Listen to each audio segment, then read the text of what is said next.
Dorian Yates versus Nasser Sonbaty at the 1997 Mr. Olympia, when Dorian won his sixth and last Olympia title and defeated Nasser, who was arguably considered the real winner that year by many fans and experts.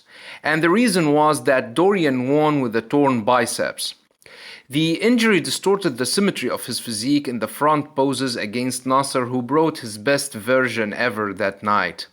People argue that Dorian was sharper and better conditioned with the better back, and that was enough to give him the win.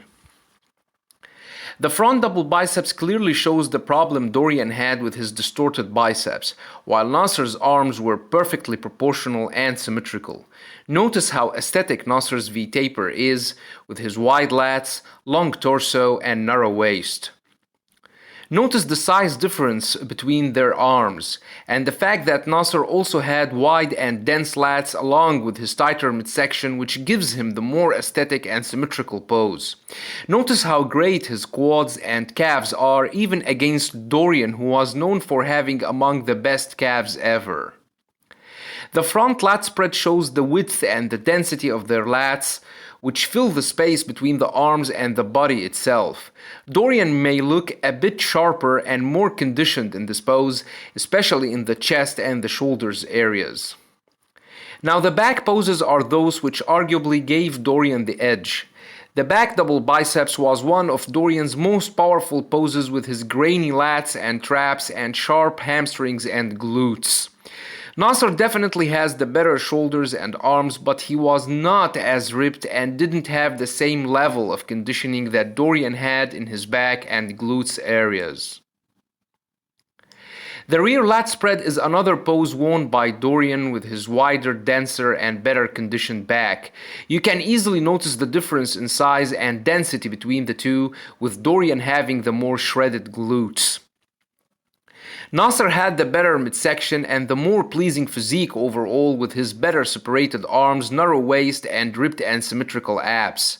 The reason why I am not going through the poses one by one as usual is because we have a footage to watch this time.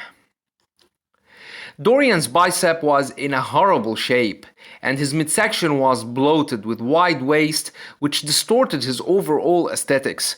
But we need to admit that his conditioning was second to none, which gave him the freakier package, especially from the back, where he obviously maintained the sharpness and the grainy look he had in his traps and lats with his lower back Christmas tree. The judges overlooked the distorted symmetry and scored for the superior conditioning. That's exactly what happened. Nasser was more aesthetic, better symmetrical and proportional, and definitely brought his best physique ever that night. He had the better arms, the better ripped abs, the more massive thighs, but the weaker back. And he also failed to match Dorian's sharp conditioning. I believe that if Nasser had a better conditioned back, with more definition to show, with better developed lower back and more shredded glutes, he might have won the title regardless of the conditioning. I'm not saying that Dorian rightfully won, because winning the greatest bodybuilding title with a torn biceps is a scandal. But that's exactly what happened. They scored for Dorian's superior back and conditioning and overlooked his injury. Let me know what you guys think about it. Thanks for watching, and have a nice one.